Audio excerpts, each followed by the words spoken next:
Halo, selamat malam. Ada Pak Iwan di ujung telepon. Selamat malam Pak Iwan. Malam. Iya, Pak Iwan ini dari Aceh ya Pak ya? Iya betul. Iya, ingin pilih berita mengenai apa Pak Iwan? Nomor 3, Pak. Nomor 3, kita saksikan sama-sama.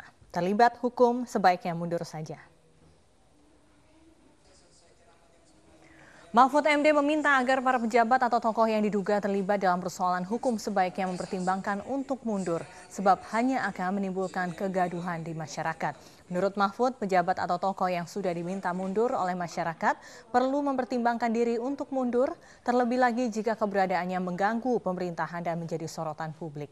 Namun meski begitu, Mahfud menilai bahwa tidak selamanya pejabat mundur itu bagus, sebab ada yang mundur karena memang menghindari tanggung jawab. Yang benar adalah mundur sebagai bentuk pertanggungjawaban terhadap masalah yang dipikulnya, sehingga dengan mundur akan mempermudah proses dan tidak membebani pemerintah. Memang mengganggu kinerja pemerintahan dan oleh masyarakat sudah dianggap bermasalah. Menurut saya memang permintaan mundur dari masyarakat itu perlu dipertimbangkan. Kalau diminta mundur sebagai bentuk tanggung jawab itu bagus, karena ada budaya mundur itu mundur karena takut. Tapi kalau mundur karena merasa tanggung jawab demi kebaikan, seperti misalnya yang dilakukan oleh Andi Malarangin, itu bagus. Tapi kalau mundur mungkin yang dilakukan oleh Hakim Yamane, waktu itu segera menyatakan mundur agar kasusnya tidak terungkap. Pak Iwan, silakan menanggapi. Ya, Mbak, kalau menurut saya di sini ya kalau memang mundur secara otomatis kan untuk mempermudah proses hukumnya itu sih sangat wajar saja agar di pihak hukumnya pun dengan mudah memeriksa seperti kasus Andi Malarangin seperti itu mungkin, Mbak. Ya, tapi ada dua dugaan kan mundur karena pertanggungjawaban, begitu karena memang merasa bertanggung jawab begitu, dan yang kedua malah justru ingin lepas dari tanggung jawab. Karena kan di sini semua orang kan menjadi tersangka seperti Andi Malarangin. Mungkin ada yang lain juga mundur karena takut atau sebagaimana lah mestinya kan. Ya, kita melihat di sini ya dua-duanya itu bagus sih sebenarnya. Karena dia merasa udah bersalah ya memundurkan diri itu justru lebih bagus lagi karena proses hukumnya untuk dia ya. Tapi yang mundur ini belum tentu ia merasa sudah bersalah loh Pak. Apalagi juga proses hukum belum menentukan ia memang bersalah. Iya betul, tapi kan di sini kan udah menunjukkan bahwa dia ini sebagai tersangka. Jadi kan setiap orang ditetapkan sebagai tersangka kan ada unsur-unsurnya terlebih dahulu.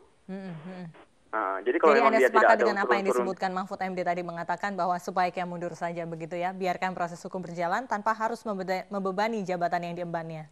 Betul Mbak, betul. Oke, baiklah Pak Iwan, terima kasih. Ke penelpon berikutnya ada Pak Idris di Makassar. Halo Pak, selamat malam. Selamat malam. Silakan Pak, langsung menanggapi pilihan berita nomor 3. Ya, menurut saya langkah mundur seorang pejabat jika terjerat kasus hukum ya merupakan sikap yang menjunjung tinggi rasa malu, Mbak. Dan bisa dikatakan tahu diri dan bertanggung jawab. Banyak ya pejabat yang terjerat kasus hukum bahkan ditengarai terlibat korupsi tidak mau mundur, Mbak, karena mungkin saja bersembunyi atau berlindung di balik jabatan dan hak prerogatif presiden. Atau mungkin juga karena khawatir posisi tawarnya akan lemah kalau kemudian ia sudah mundur ya. Begini satu lagi, Mbak, kita harus berkaca kepada pejabat-pejabat di luar negeri sana. Kita tahu ada Christian Wulff yang merupakan presiden Jerman, ada Omar Chahede, wapres Peru, dan Tetsuya Tanaka, menteri kehakiman Jepang, yang mundur dari jabatannya karena terjerat kasus hukum. Jadi menurut saya itu mundur karena kasus hukum saja tidak cukup. Kalau tidak bisa bekerja untuk mengemban amanah rakyat, mundur adalah jalan terakhir. Oke, baiklah. Terima kasih Pak. Selamat malam. Masih adakah penelpon lagi untuk pilihan berita nomor 3? Ada Ibu Elvira tampaknya. Halo, selamat malam Ibu. Halo, selamat malam Bu Elvira. Iya, cukup lama ya Bu ya tidak menelpon suara Anda. Baik, alhamdulillah. Jumpa lagi kita Mbak Pesi. Kemarin di gedung MPR. Iya, baik. Silakan Bu Elvira langsung menanggapi. Mengenai mundurnya para pejabat kita, ya, mundur mau nggak mundur, yang penting kita membutuhkan sosok pemimpin yang bisa memberikan contoh teladan yang baik. Nah, kemudian masyarakat butuh sosok pemimpin yang senantiasa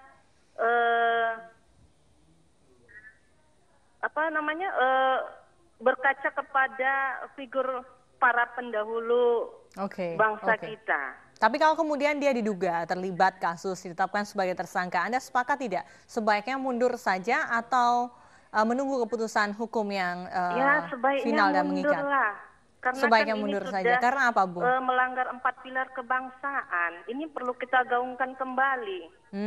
Karakter budaya bangsa kita itu ya mesti yang harus senantiasa memiliki karakter yang memiliki nilai-nilai luhur seperti apa yang sudah dicontohkan para pendahulu bangsa kita, Mbak. Oke, baiklah kalau begitu. Ibu Elvira ini adalah seorang guru yang baru mendapat penataran kembali mengenai 4 pilar.